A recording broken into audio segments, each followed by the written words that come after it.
Everyone is watching Nvidia. Every earnings call, every GPU shipment, every new AI model, and every chart that looks like the future is being priced in one candle at a time.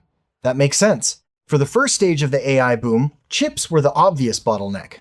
But the next stage of AI may be different. The question is no longer just who can buy the chips. The question is who can turn them on. AI does not really run in the cloud.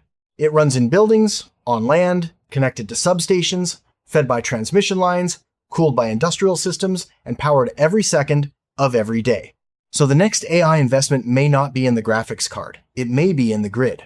For years, people talked about AI like it was software, code, algorithms, models, apps. But the deeper AI gets into the economy, the more physical it becomes. A chatbot looks weightless. An image generator feels instant. A coding assistant appears inside a browser tab. But behind that tiny moment is an enormous machine.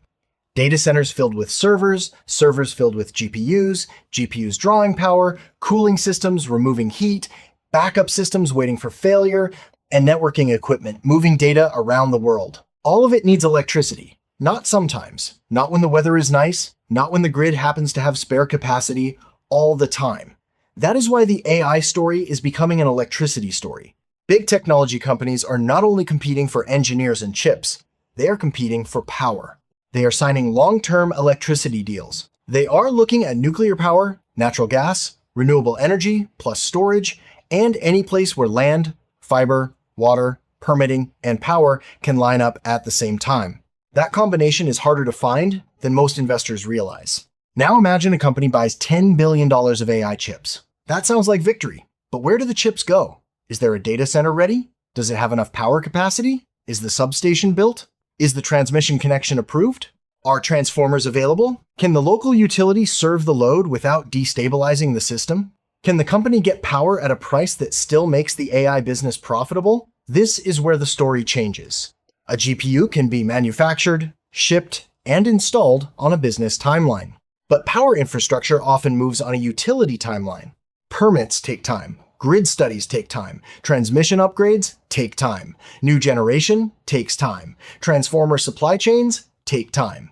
AI companies want to move at software speed. The power grid moves at steel, concrete, regulation, and physics speed. That gap is where investment opportunities can appear.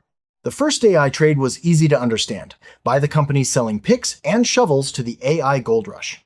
In practice, that meant semiconductors, advanced packaging, memory, cloud infrastructure, and some software. But if power becomes the constraint, the map gets wider. Now, the AI supply chain includes utilities, independent power producers, natural gas generation, nuclear operators, grid equipment manufacturers, transformer makers, transmission developers, data center real estate, cooling systems, energy management software, battery storage, and companies that can help large customers secure power faster than everyone else.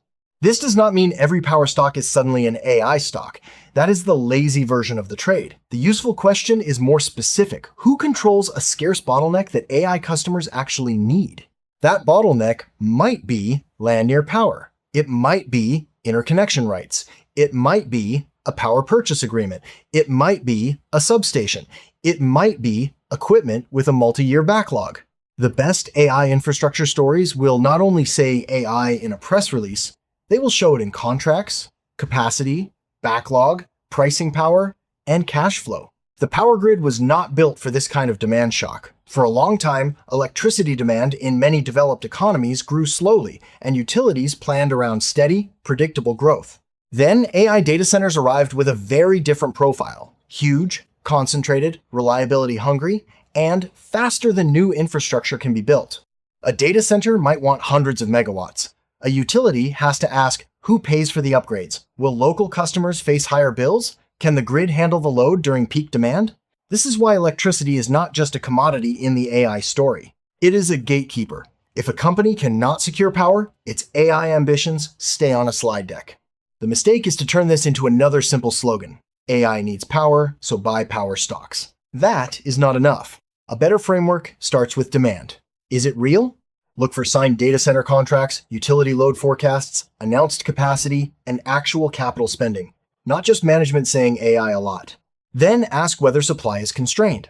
If every competitor can build the same thing quickly, margins may not last. But if the constraint is grid access, specialized equipment, permitting, or scarce locations, the opportunity may be stronger. Then ask who captures the economics. Sometimes demand is real, but the profits go somewhere else. A regulated utility, a data center landlord, an equipment supplier, or a power producer.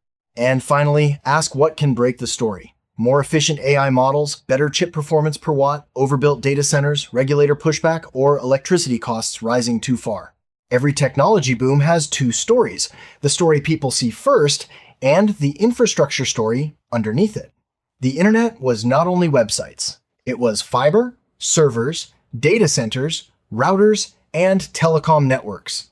Electric vehicles were not only cars. They were batteries, lithium, charging networks, factories, and power electronics. AI is not only models. It is chips, memory, storage, cooling, land, water, power, and the grid. That does not mean Nvidia stops mattering. It does not mean GPUs are over. It means the AI trade is maturing. In the beginning, investors asked, who has the best model? Then they asked, who has the most chips? Now they have to ask, who has the infrastructure to run this at scale? Because artificial intelligence may feel digital, but the bill arrives in megawatts. The next AI investment may not be in the graphics card. It may be in the grid,